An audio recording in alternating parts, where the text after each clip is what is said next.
I'm Katie, and I'm from Redding, California, and I will be reading Chapter 9 from Rilla of Ingleside. Doc has a misadventure. The war will not be over before next spring now, said Dr. Blythe, when it became apparent that the long battle of the N had resulted in stalemate. Rilla was murmuring knit 4, purl 1 under her breath and rocking the baby's cradle with one foot. Morgan disapproved of cradles for babies, but Susan did not, and it was worthwhile to make some slight sacrifice of principle to keep Susan in good humor. So a cradle had been substituted for Rilla's old basket. She laid down her knitting for a moment and said, "Oh, how can we bear it so long?" Then picked up her sock and went on. The Rilla of 2 months before would have rushed off to Rainbow Valley and cried. Miss Oliver sighed and Mrs. Blythe clasped her hands for a moment. Then Susan said briskly, "Well, we must just gird up our loins and pitch in. Business as usual is England's motto, they tell me, Mrs. Doctor dear, and I have taken it for mine, not thinking I could easily find a better. I shall make the same kind of pudding today I always made on Saturday. It is a good deal of trouble to make, and that is well, for it will employ my thoughts. I will remember that Kitchener is at the helm and Joffer is doing very well for a Frenchman. I shall get that box of cake off to little Jim and finish that pair of socks today likewise. A sock a day is my allowance. Old Mrs. Albert Mead of Harbor Head manages a pair and a half a day, but she has nothing to do but knit. You know, Mrs. Doctor dear, she's been bedrid for years, and she's been worrying terrible because she was no good to anybody and a dreadful expense, and yet could not die and be out of the way. And now they tell me she is quite chirked up and resigned to living because there is something she can do, and she knits for the soldiers from daylight until dark. Even Cousin Sophia has taken to knitting, Mrs. Doctor dear, and it is a good thing, for she cannot think of quite so many doleful speeches to make when her hands are busy with her needles instead of being folded on her stomach. She thinks we will all be Germans this time next year, but I tell her it will take more than a year to make a German out of me. Do you know that Rick McAllister has enlisted, Mrs. Doctor dear? And they say Joe Milgrave would too, only he is afraid that if he does, that Whiskers on the Moon will not let him have Miranda. Whiskers says that he will believe the stories of German atrocities when he sees them, and that it is a good thing that Rangs Cathedral has been destroyed because it was a Roman Catholic church. Now, I am not a Roman Catholic, Mrs. Doctor dear, being born and bred a good Presbyterian and meaning to live and die one, but I maintain that the Catholics have as good a right to their churches as we have to ours, and that the Huns had no kind of business to destroy them. Just think, Mrs. Doctor dear, concluded Susan pathetically, how we would feel if a German shell knocked down the spire of our church here in the Glen, and I am sure it is every bit as bad to think of Rangs Cathedral being hammered to pieces. And meanwhile, everywhere, the lads of the world, rich and poor, low and high, white and brown, were following the piper's call. Even Billy Andrews' boys going, and Jane's only son, and Diana's little Jack, said Mrs. Blythe. Priscilla's son has gone from Japan, and Stella's from Vancouver, and both the Reverend Joe's boys. Philippa writes that her boys went right away, not being afflicted with her indecision. Jem says that he thinks they will be leaving very soon now, and that he will not be able to get leave to come so far before they go, as they will have to start at a few hours' notice, said the doctor, passing the letter to his wife.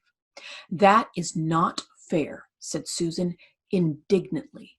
Has Sir Sam Hughes no regard for our feelings? The idea of whisking that blessed boy away to Europe without letting us even have a last glimpse of him. If I were you, Doctor dear, I would write to the papers about it. That I would. Perhaps it is as well, said the disappointed mother. I don't believe I could bear another parting from him, now that I know the war will not be over as soon as we hoped when he left first. Oh, if only. But no, I won't say it.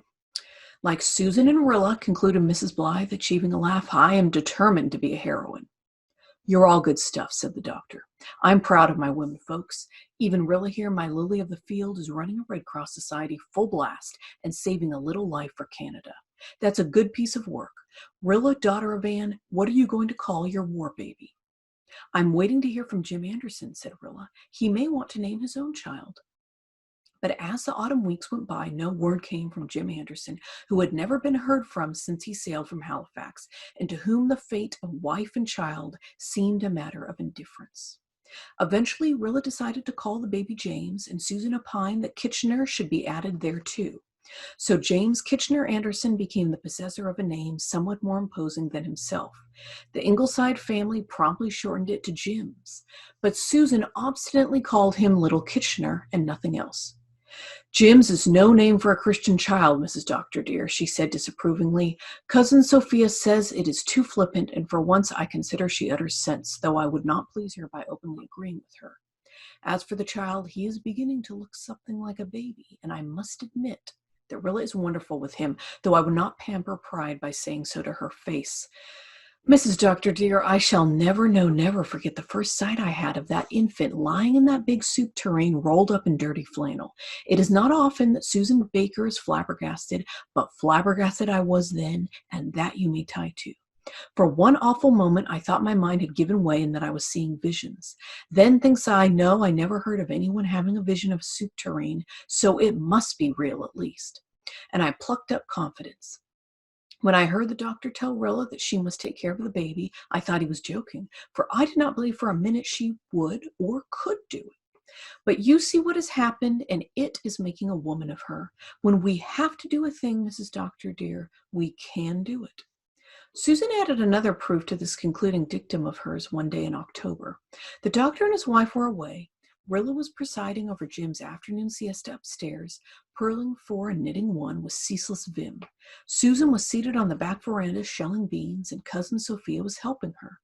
Peace and tranquility brooded over the glen. The sky was fleeced over with silvery shining clouds. Rainbow Valley lay in a soft autumnal haze of fairy purple. The maple grove was a burning bush of color, and the hedge of sweetbriar around the kitchen yard was a thing of wonder in its subtle tintings. It did not seem that strife could be in the world, and Susan's faithful heart was lulled into a brief forgetfulness. Although she had lain awake most of the preceding night thinking of little Jim far out on the Atlantic, where the great fleet was carrying Canada's first army across the ocean.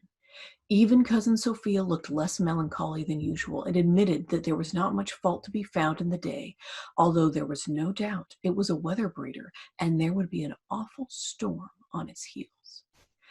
Things is too calm to last, she said, as if in confirmation of her assertion. A most unearthly din suddenly arose behind them. It was quite impossible to describe the confused medley of bangs and rattles and muffled shrieks and yowls that proceeded from the kitchen, accompanied by occasional crashes. Susan and Cousin Sophia stared at each other in dismay. What upon earth has bruck loose in there? Gasped Cousin Sophia. It must be that Hyde cat gone clean mad at last, muttered Susan. I have always expected it. Rilla came flying out of the side door of the living room. What has happened? She demanded. It is beyond me to say, but that possessed beast of yours is evidently at the bottom of it, said Susan. Do not go near him, at least. I will open the door and peep in. There goes some more of the crockery. I have always said that the devil was in him, and that I will tie to. It is my opinion that the cat has hydrophobia, said Cousin Sophia solemnly.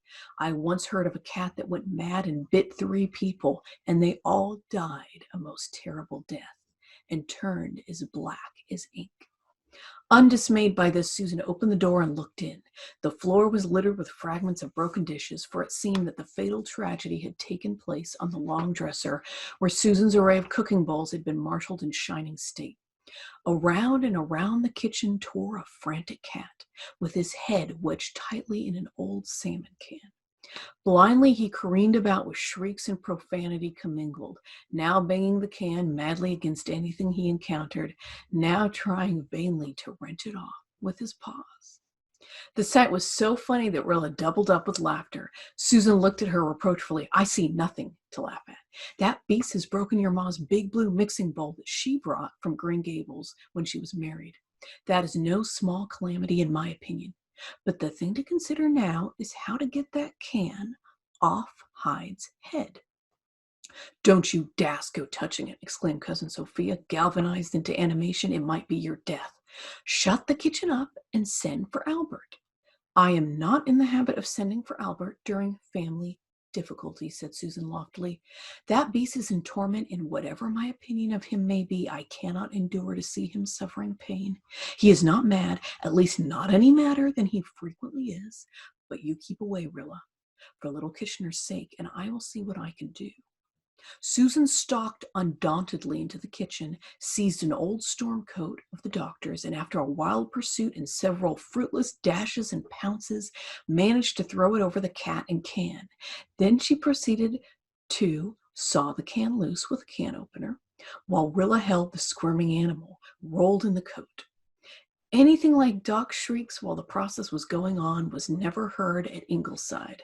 Susan was in mortal dread that the Albert Crawfords would hear it and conclude she was torturing the creature to death. Doc was a wrathful and indignant cat when he was freed. Evidently, he thought the whole thing was a put-up job to bring him low. He gave Susan a baleful glance by way of gratitude and rushed out of the kitchen to take sanctuary in the jungle of the sweetbriar hedge, where he sulked for the rest of the day. Susan swept up her broken dishes grimly. The Huns themselves couldn't have worked more havoc here, she said bitterly. But when people will keep a satanic animal like that, in spite of all warnings, they cannot complain when their wedding bowls get broken. Things have come to a pretty pass when an honest woman cannot leave her kitchen for a few minutes without a fiend of a cat rampaging through it with his head in a salmon can.